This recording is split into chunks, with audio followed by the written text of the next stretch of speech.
सभी को अवसर प्रदान होगा। मैं पवन जी और राष्ट्रीय अध्यक्ष जी विनोद जी से और गंभीर जी से भी और सबसे सारे मंच से निवेदन करता हूं कि ऐसे बच्चों का जो है आप जरूर हौसला अफजाई करें। और इस बेटी के फॉलोअर्स जो हैं, अगर कोई सोशल मीडिया यूज करता हो तो स्वामी का नागर करोड़ों में जा रही है।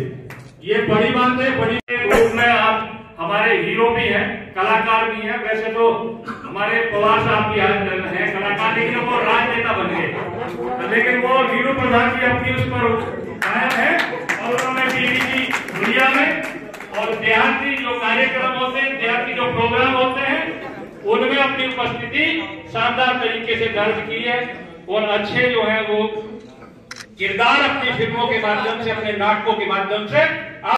क्योंकि एक बार में कई बार ये चीज आती है कि जब लड़ाई बात आती है तो बहुत है कि आप जो है ये जिला प्रभारी है, आप भी थोड़े से खड़े हो जाएंगे बात करके।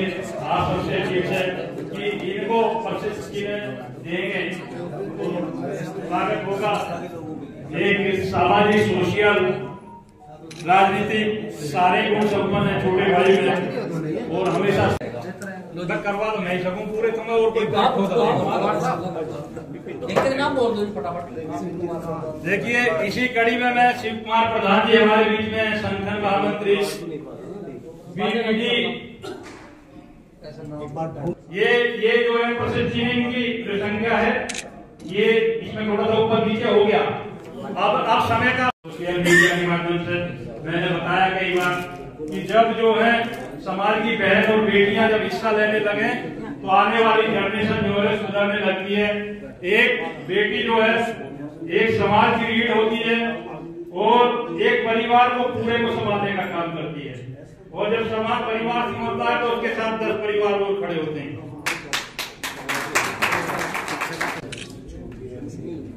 एक उपलब्धि और भी है गीता नागर जी की कि भारतीय किसान राजनीतिक होता है, हमेशा सोशल काम ही होता है, उससे वो भी समाज के लिए जो है किसान देते हैं, तभी नई पीढ़ियों से सीखकर आगे बढ़ती रहती हैं। तो बारंबार आपका धन्यवाद है, आभार है। जो बेटे सरस्वती सम्मान समारोह किया गया, इसके विषय में आप क्या? ये बहुत बढ़िया है। बेटी बचाओ बेटी पढ़ाओ हमेशा ऐसे। अच्छा, बेटी बचाओ बेटी पढ़ाओ के रूप में कार्य किया गया। हाँ जी बताओ जी, आगे पवन जी। आप जो ये सम्मान समारोह है इसमें आप पहले अपना कहिए। जी मैं बबीता एक शिक्षिका हूँ और समाज सेवा के इसमें जुड़ी हुई हूँ, क्योंकि मेरा जीविका तो वहाँ से चलती है, लेकिन एक अंदर से अनुभूति आती है कि समाज के लिए कुछ किया जाए। तो आज पहले तो इनका धन्यवाद करती हूँ कि हाँ तमाम स्वच्छ पर्यावरण में संस्था ने हमको सम्मानित किया, इनका आभार धन्यवाद इनसे। क्योंकि सम्मान कुछ भी हो, रिवार्ड कुछ भी हो, दिल को खुशी होती है, चाहे पैनी मिल जाए, फिर आगे काम करने के लिए और ज़्यादा प्रेरणा मिलती है।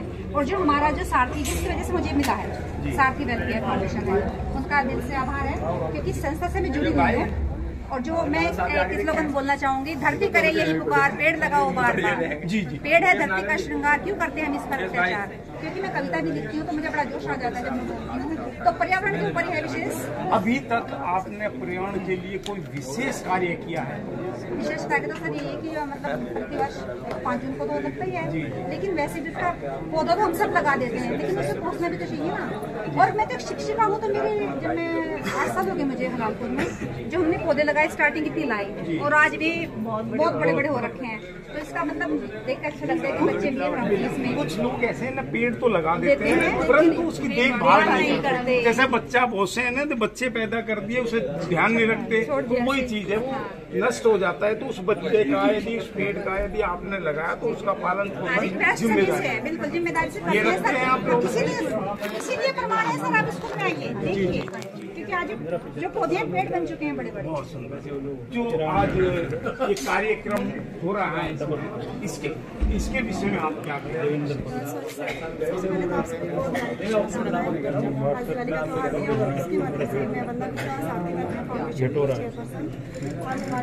यहाँ पर आई है, समय समय पर पौधारोपण कुछ काम करती रहती है। तो हमारा भी बस एक मेन मोटिव रहता है कि कहते हैं कि 100 बंदे एक ही पौधा लगा रहे हैं, 10 बंदे पौधा लगा रहे हैं, मैं कहना चाहती हूँ कि 10 बंदे चाहे एक पौधा लगा रहे, लेकिन उसकी जो दर्शन देना उसकी केयर ऐसे करें।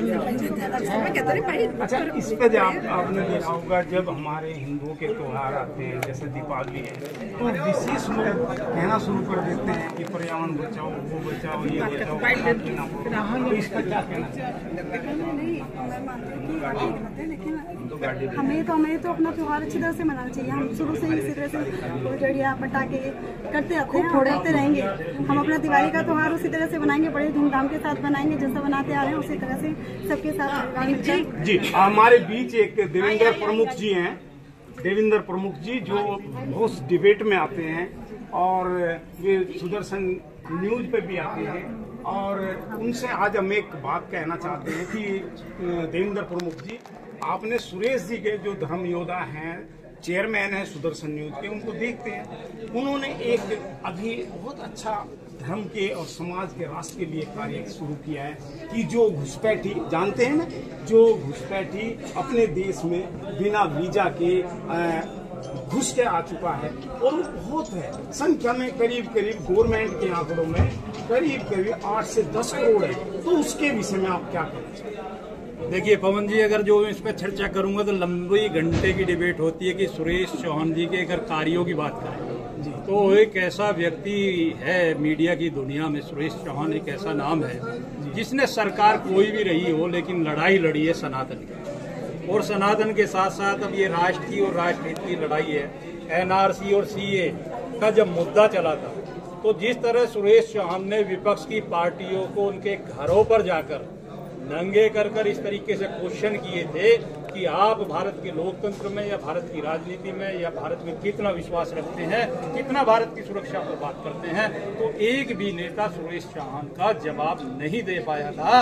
और लास्ट में आकर तो सुरेश चौहान से इन लोगों ने उनका नाम सुनकर बात करनी ही बंद कर दी थी। लेकिन सुरेश चौहान जी भी कम नहीं थे, उनकी कोठियों के बाहर खड़े होकर जब भी वो निकले उनसे बुलवाया जरूर, और उनको इस देश की जनता के बीच में आज यहाँ पहुँचाने का पहुंचाने पर उसका ये हर्ष होने पर एक भूमिका है।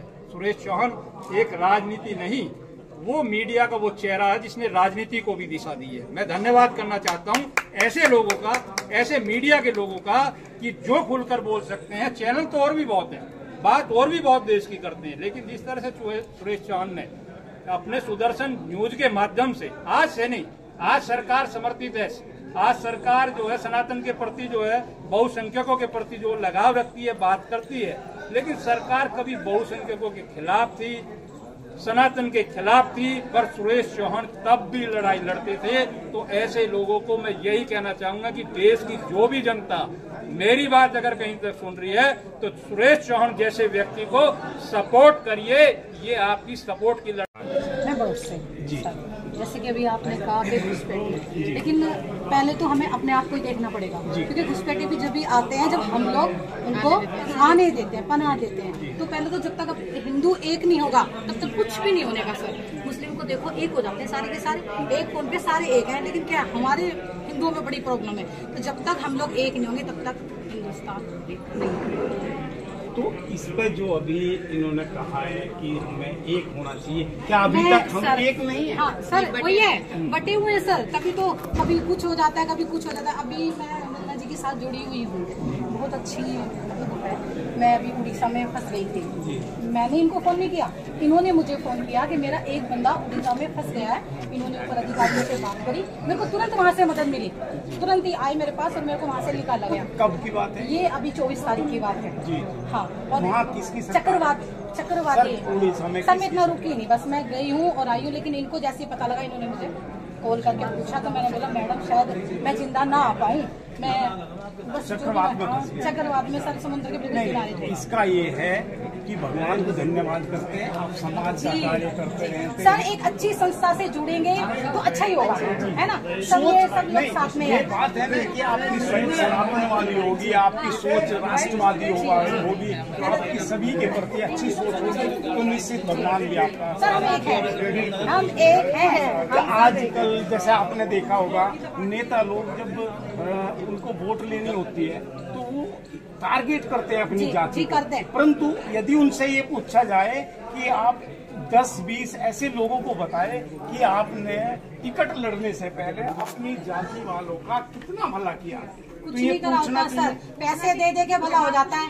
पैसे दिए और भला कर लिया। इलेक्शन के टाइम पे तो वो दिखाई देता है, इलेक्शन के बाद वो कहीं नहीं दिखाई देते। कुछ नहीं होता, जिसके साथ जो हो रहा है वो हो रहा है, उन्हें कुछ इस बात से फर्क नहीं पड़ता। वो जीत गए, ठीक है। इसलिए मैं बोलूंगी कि सोच समझ के अच्छा नेता चुनो।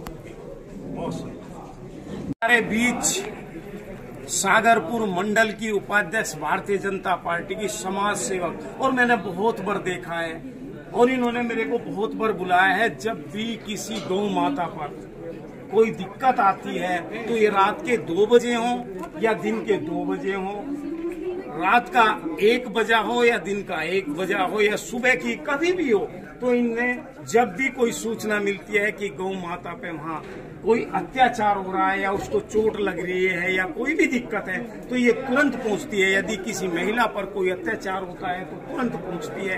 किसी समाज के कर्मठ व्यक्ति पर, समाज सेवक पर कोई दिक्कत आती है तो ये तुरंत पहुंचती है। मैंने कई बार देखा है और इन्होंने मुझे कई बार बुलाया। तो मैं यही उनसे कमलेश जी से, राठौर कमलेश जी से यही पूछना चाहता हूँ। कमलेश जी, आप बताइए कि इस राष्ट्र को, इस समाज को हम कैसे एक अच्छा परिवार, अच्छा रहन सहन कैसे दे सकते हैं? नमस्कार जी, मैं सुदर्शन न्यूज का धन्यवाद करती हूँ, बात करती हूँ। लेकिन मैं ये कहना चाहूँ, मैं कमलेश राठौर राष्ट्रीय अध्यक्ष पर्यावरण से हूँ, हमारे राष्ट्रीय अध्यक्ष और हम संगठन में काफी साल से, जब कोई नहीं था, जब हम जुड़े थे इस संगठन में, जब हम सिर्फ 11 या 12 आदमी थे, तब से ये संगठन चल रहा है। उसके बाद में ये इतना लंबा चौड़ा संगठन हो गया। हमारे राष्ट्रीय अध्यक्ष जी हैं जो विनोद जी, उन्होंने इतना अच्छे मेहनत से काम किया है। इतना बड़ा संगठन पूरे भारत में फैला हुआ है, ये काम बहुत अच्छे से कर रहे हैं। और दूसरी बात मैं ये कहूँगी, जैसे आप बहन हैं, हमारी सभी बहन है, गौ माता को आपसे कोई नहीं दिखता है। अगर कोई गौ को, मतलब आजकल देख रही हूँ मैं, गौ माता को रात के समय में गाड़ी लाते हैं, बड़ी बड़ी गाड़ी लाते हैं, उनको अंदर गाड़ी में सुबह के 3-3, 2-2 गाय को ले जाते हैं। इस चीज पर भी आप थोड़ा नजर रखो। दूसरी बात मैं ये कहूँगी कि ये जो हमारा धर्म है, ये धर्म है, इस धर्म के पीछे हम लोग, अभी जो हमारे प्रधानमंत्री हैं मोदी जी, वो हमारे देश के लिए कितना अच्छा काम कर रहे हैं, आपने देखा होगा। मतलब देश के लिए भी कर रहे हैं, हिंदू को जोड़ने के लिए भी कर रहे हैं, हाँ, हिंदू के लिए। और जो काम किसी ने नहीं किया वो मोदी जी ने किया। तो इसलिए मैं कहूँगी कि हमारे हिंदुत्व की बहनें, भाई अपने हिंदुत्व में जुड़ें, अपना संगठन मजबूत करें, सभी के साथ जुड़ के काम करें। और दूसरी बात ये है कि जैसे आप देखते हो, दुकानों पर जाते हो, दुकान देखते हो जहाँ मतलब बहुत अच्छा सामान बिक रहा है, आपको ये पता नहीं लगता कि किसकी दुकान है, हिंदू की है मुस्लिम की। तो इस चीज़ पर आप थोड़ा गौर करें। जहाँ भी जिस दुकान पर आप जाते हो तो आपको ये देखना कि ये मुस्लिम की, हिंदू की दुकान है। हम देख रहे हैं, न्यूज़ में भी काफी देख रहे हैं, हमने पकड़ा भी है जाके कि ये लोग क्या करते हैं, कई चीज ऐसी चीज डाल देते हैं उसमें जो हमारा धर्म नष्ट हो रहा है। ठीक है, तो इस चीज पर मैं अपनी बहनों से, अपने समाज के लोगों से यही कहूँगी कि इस पर नजर रखें और अपने हिंदुत्व को जोड़े, एक साथ जुटे। और मैं पवन आर्य जी का अध्यक्ष जी हैं हमारे, मैं इनका बहुत बहुत धन्यवाद करती हूँ। सुरेश जी का भी, हमारे सुरेश जी के बारे में मैं बोलना भूल गई। सुरेश जी ने सबसे पहले ये जो शुरू किया था, संघर्ष लिया था इन्होंने, वो ये था कि जब उनके साथ कोई नहीं था, हम लोग थे, उसमें क्या करा, पूरे भारत में उन्होंने दौरा किया है, जनसंख्या के लिए भारत में दौरा किया है। उनके साथ कितनी पब्लिक जुड़ चुकी है, बहुत ज्यादा जुड़ चुके हैं। तो मैं ये कहूँगी कि आप अपने हिंदुत्व को जोड़ें, अपने हिंदू भाई के साथ जुड़ें। और मैं आप सभी का बहुत बहुत धन्यवाद करती हूँ।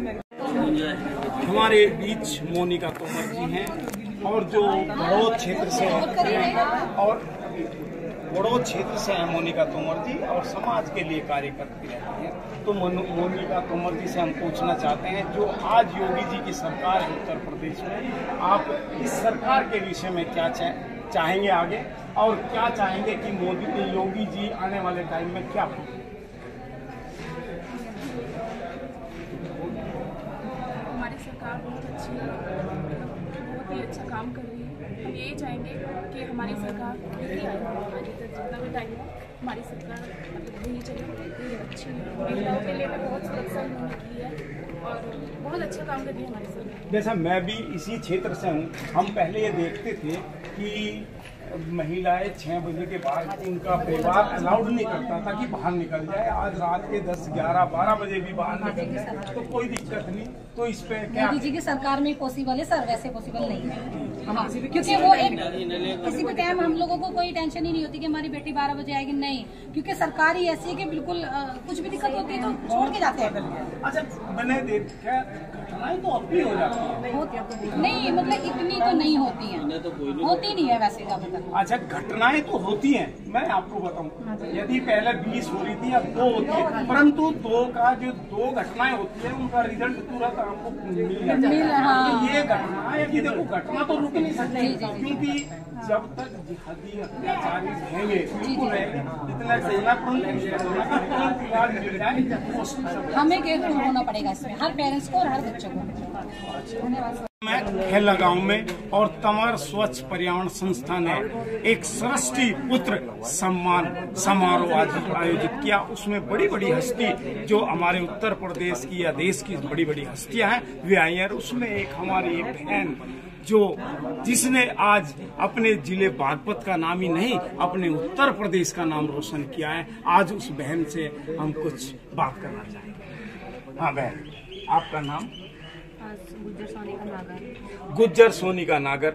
ये जो पुलिस विभाग है, पुलिस विभाग में कार्य करती है? हाँ जी, पुलिस विभाग में कार्य करती है और पुलिस विभाग में भी कबड्डी, यूपी पुलिस महिला कबड्डी टीम की कैप्टन, महिला पुलिस कबड्डी टीम की कैप्टन रही हैं और नहीं हूँ अभी भी हैं, अभी भी प्रेजेंट में हैं और उन्होंने बहुत अच्छा कार्य किया है देश और समाज के लिए और अपने बागपत का नाम पूरे हिंदुस्तान में रोशन किया। हम आज उन्हीं से उनकी जुबानी सुनना चाहते हैं। बहन बताइए, आपने ये अचीव जो है अपने देश का और अपने समाज का और अपने जिले का जो नाम रोशन किया है उसके विषय में और हमारी छोटी बहनें उन्हें क्या संदेश देना चाहिए? सबसे पहले तो मैं जितने भी यहाँ पे बड़े सभी जो लाइव देख रही हूँ उन्हीं के लिए यही बोल रही हूँ, क्यों मैं भी लड़की हूँ तो लड़कियों की एक अदर मेहनत करवानी चाहिए, उन्हें आगे निकालना चाहिए। बट अभी मैंने कुछ दिन पहले भी एक वो देखा था कि किसी ने बोल रहा था कि दहेज को लेके कि दहेज, लड़कियों का दहेज देना कम करो, ये करो। जब लड़कियों को तुम फुल सेल्फ डिपेंड बना दोगे तो दूसरा वाला दहेज क्यों मांगे? जब तुम लड़की को फुल सेल्फ डिपेंड बनाओ, अपने पैरों पे खड़े करो, तभी तो वो आगे निकलेगी, तभी तो नाम करेगी। जब अगर तुम घर से शादी कर दोगे, घर या शादी दो ही चीज देखनी है, तो ससुराल ये भी है। और तो उसे कुछ पता नहीं कि दुनिया कितनी बड़ी है, दुनिया में कितने रह रहे हैं। जब हमारा खुद कंपटीशन होता है, यूपी पुलिस का हुआ, यूपी स्टेट का हुआ, तो हम देखते हैं यूपी स्टेट में भी 72 टीम आ जाती है कंपटीशन करने के लिए, तब पता पड़ता है कि यूपी कितना बड़ा है। अगर हम अपने घर में रहते, अब मैं खुद अपने अगर मेहनत ही नहीं करती, अपने घर में रहती ना, हम यूपी पुलिस में कैप्टन बनते ना यूपी में, तो हमें क्या पता कि यूपी कितना बड़ा है। जब लड़कियों को आप निकालोगे आगे, तब उन्हें गाइडलाइन करोगे, तभी तो वो नाम रोशन करेगी, तभी आपकी एक पहचान बनेगी। अब बोल देते हैं, परसों मैं कप्तानी कर रही थी वहाँ पे टूना अपने मैच में, पुलिस मैच में, तो वहाँ पे एक ने बोला कि भाई गुज्जर कब से खिलाड़ी बनने लगे। तो ये एग्जाम्पल हम दे रहे क्यों किसी को बोलने के लिए, बट बोला कि भाई मैं कप्तान हूँ और यूपी में और भी बहुत है भाई जो गुज्जर निकल रहे हैं, बट वो सोशल मीडिया पे नहीं है, नहीं दिख रहे हैं। तो ऐसे ही जब हम निकालेंगे लड़कियों को, तभी तो पता पड़ेगा भाई या खिलाड़ी वहाँ से है या गुज्जर है या ऐसे है, ये तो किसी का नहीं पता पड़ता। तो ऐसे ही तो जब मेहनत करेगी लड़कियां तभी तो आगे निकलेगी, नहीं तो वही 4 दीवारी में रह के बस खाना बनाना, खाना खाना, यही जिंदगी रह जाती है। तो ये जैसे ही आपको बताया कि गुज्जर लड़कियां कब से बाहर निकलने लगी, इतना अच्छा कार्य करने लगी, ये जात बिरादरी की जो लोग बात करते हैं और ऐसे टोंट कसते हैं, उनके विषय में आप क्या कहेंगे? देखो, पहले तो ये लोगों की सोच होती है, ठीक है, कि जो बोलते हैं गुज्जर कंपनी का, बट मैंने कभी अपनी टीम में ये नहीं सोचा कि भाई मैं गुज्जर हूँ या मेरी टीम के तो जितने भी खिलाड़ी है, कोई राजपूत है, कोई जाट है, कोई कुछ है। कभी अगर ऐसे सोच के हम चलते हैं ना, तो हम कभी टीम में खेल नहीं पाते। बहुत बढ़िया, बहुत सुंदर विचार प्रकट किए कि हम केवल जैसे होता है ना कि ये परिवार रमेश का परिवार है, हम परिवार के बाद एक समाज होता है जिसको हम जाति बोलते हैं। हम जाति इसलिए बनाई गई थी या कोई चीज हुई कि वो एक क्षेत्र होता था, उसमें हम देख रेख कर सकते, जैसे हम अपने परिवार की देख रेख सकते। परंतु जब हम बड़े काम प्रदेश और राष्ट्र के लेवल पर करते हैं तो फिर उसमें जात बिरादरी का कोई वो नहीं होता। ठीक है। हाँ, अब एक बहन और है हमारे साथ, वो भी इस विषय में कुछ गीता नागर जी हैं, और गीता नागर जी भी अपने विषय में कुछ बताएंगी और वे संदेश देगी समाज को और राष्ट्र को और प्रदेश को कि कैसे हमारी बहन बेटियां और आगे बढ़ सकती है, कैसे तरक्की कर सकती है, और हम मिलजुल करके समझे जात बिरादरी से ऊपर उठ करके इस समाज को कैसे समाज का निर्माण कर सकते हैं, राष्ट्र का निर्माण कर सकते हैं और अपने राष्ट्र को बचा सकते हैं। धन्यवाद भाई। सर्वप्रथम तो इस क्षेत्र में हम लोग आए खेरा में, तो पहली बार ही आई हूँ। मैं यहाँ इस धरती को नमन करते हुए आप सबका बहुत आभार व्यक्त करती हूँ कि आप लोगों ने हमें इस लायक समझा कि हमें यहाँ पे इस मंच पे हमें सम्मानित किया, उसके लिए बहुत तहे दिल से धन्यवाद आप सबको। मैं गीता नागर, मैं खुद से राष्ट्रीय खिलाड़ी रह चुकी हूँ नेटबॉल की, और अभी जो प्रेजेंटली वर्तमान में जो काम कर रही हूँ भारतीय किसान यूनियन अम्बाला से। जैसा कि भाई ने अभी कहा कि खिलाड़ियों को बहुत ज़्यादा, क्योंकि हम लोगों को भी किया जाता था जब यूपी की टीम जाती थी, है ये क्या करेंगे, जब सुना जाता है कि गुर्जर है तो आप ये देखिए लोग हमसे ऐसे दौड़ते थे कि पता नहीं हम उनको खा जाएंगे। ये कहते थे गुर्जर खेल सकते हैं, ये तो लड़ाकू है, ये तो शुरू से ही रहे हैं, क्रिमिनल टाइप्स में रही है। तो मैं बस यही कहना चाहूँगी कि किसी भी खिलाड़ी की कोई जाति नहीं होती, सिर्फ उसका खेल होता है जो वो अपने देश के लिए खेलता है। तो ये वाली भावना आप अपने दिमाग से निकाल दें। जो भी अपने बच्चों को खेलों में प्रेरित कर रहे हैं, हम ये नहीं कहते हम जातिवाद में बटे हैं, नहीं, हम सिर्फ अपने देश को सम्मानित कर रहे हैं, हम अपने देश के लिए खेल रहे हैं, उनको समर्पित। और एक चीज़ और कहना चाहूँगी कि बेटियां आज के क्षेत्र में चाहे गुर्जर की हो, जाट की हो, किसी भी क्षेत्र में कम नहीं, उन्हें कम ना आके आप उनमें बच्चों को बढ़ाए। ये जो बढ़ावा, जो बदलाव जो आएगा बेटियां ही लाएंगी, ये मैं आपको लिख के दे रही हूँ। क्योंकि बेटों की आप नीति अलग बदल दी, लेकिन बेटियां अपनी एक नीति पे चलती है, क्योंकि वो सिर्फ चूल्हा चौका तक सीमित नहीं रह गई है। आज की डेट में देखो हम बेटियां हैं, आज हम आप लोगों के बीच में खड़े हैं। कहते हैं पुरुष प्रधान देश है, लेकिन आज बेटियां भी खड़ी है, 4 बेटियां निकल के आई हैं, लेकिन निकल के आई हैं। तो मेरा हाथ जोड़ के सबसे विनम्र निवेदन ये है कि अपनी बेटी को ज्यादा से ज्यादा पढ़ाए। मेरी बेटी भी है, मैं चाहूंगी वो जिस क्षेत्र में जाए अपना नाम रोशन करे, अपने समाज का, चाहे कोई भी समाज हो, बस। और ये पर्यावरण के ऊपर इन्होंने आज हमें सम्मानित किया। एक चीज और मैं बोलना चाहूंगी कि हम ज्यादा, देखो मैं भी ज्यादा पेड़ पौधे तो मैं भी लगा पाती, लेकिन मेरा सिर्फ एक मैसेज है आप सबको, अगर आपका जन्मदिन है या आपकी वर्षगांठ है, कृपया करके एक पेड़ जरूर लगाइए, वो सबसे बड़ा। देखिए, पर्यावरण संस्था का जो आज तमर स्वच्छ पर्यावरण संस्था का जो कार्यक्रम था, उसके अनुसार जो बहन ने बताया कि एक पेड़ जरूर लगाना चाहिए। और मैं इस समाज को सुदर्शन न्यूज के माध्यम से ये संदेश देना चाहता हूं कि बेटी जब तक अपने परिवार तक सीमित है तो वह गुज्जर भी हो सकती है, जाट भी हो सकती है, ब्राह्मण भी हो सकती है, बनिया भी हो सकती है, सब कुछ हो सकती है। परंतु जब वो समाज के लिए, राष्ट्र के लिए निकल जाती है तो वह फिर एक परिवार की बेटी नहीं होती, फिर वो समाज की, राष्ट्र की बेटी होती है।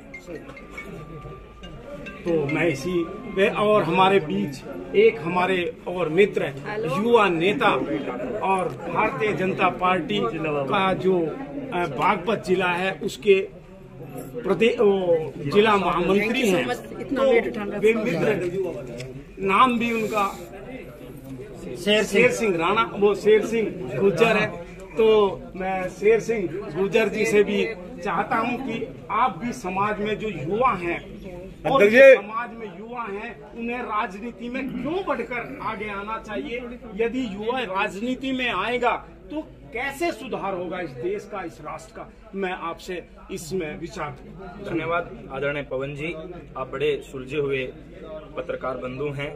सबसे पहले तो आपकी पत्रकारिता के माध्यम से जो आपने मेरे से सवाल किया, युवाओं को किस तरीके से आगे आना चाहिए, तो मैं अभी अपने सभी युवा साथियों को एक संदेश देना चाहता हूँ कि मेरे युवाओं, इस देश की अगर मैं आजादी की बात करूं तो सबसे ज्यादा योगदान इस देश की आजादी में युवाओं का रहा। चाहे वो शहीद भगत सिंह की बात हो, चाहे वो चंद्रशेखर आजाद हो, चाहे वो राजगुरु सुखदेव हो, उन्होंने इस देश की आजादी में अपनी नौजवानी को कुर्बान कर दिया। इस देश की आजादी अगर कहीं किसी के कंधों पे आई तो वो युवाओं के कंधों पे आई।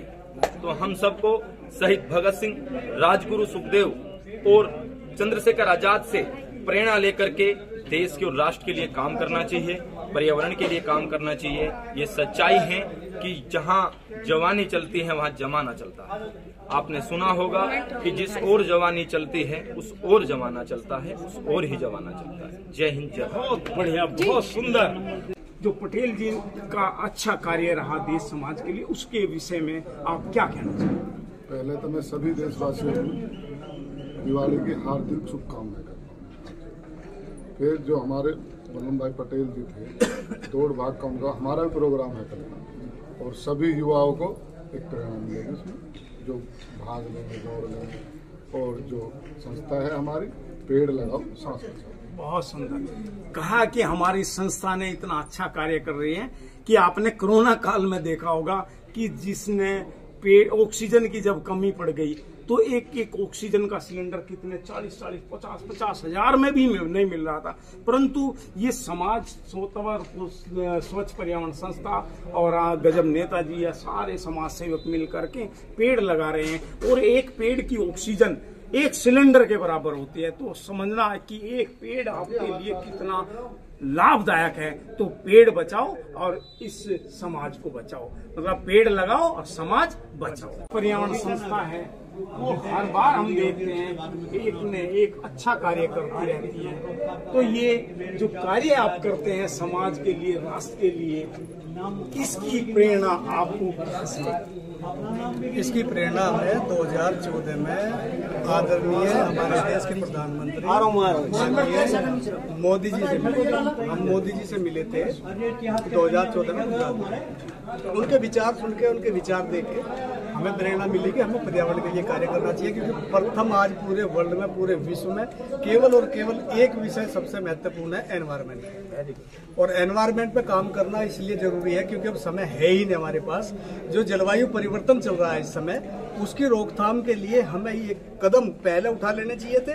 उसके बावजूद नहीं उठा पाए, तो अभी लोगों के अंदर जाके, लोगों के बीच में जाके हम इसके प्रति लोगों को जागरूक करने का कार्य कर रहे हैं। और जो इसमें बढ़ चढ़ के हिस्सा ले रहा है, जो इस कार्य को करवा रहा है हमारे साथ मिलके या अपने आप स्वयं से, हम उन लोगों को सम्मानित करने का कार्य करते हैं। आज 30 अक्टूबर में संस्था का स्थापना दिवस होता है। तो स्थापना दिवस पर जैसा कि सभी को अवगत है कि जुलाई और अगस्त 2 महीने में पौधे लगाए जाते हैं।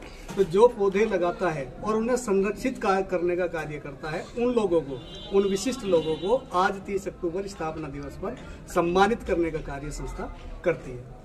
बहुत सुंदर विनोद जी ने ये बताया कि हमें प्रेरणा कहाँ से मिली। आदरणीय मोदी जी से प्रेरणा मिली।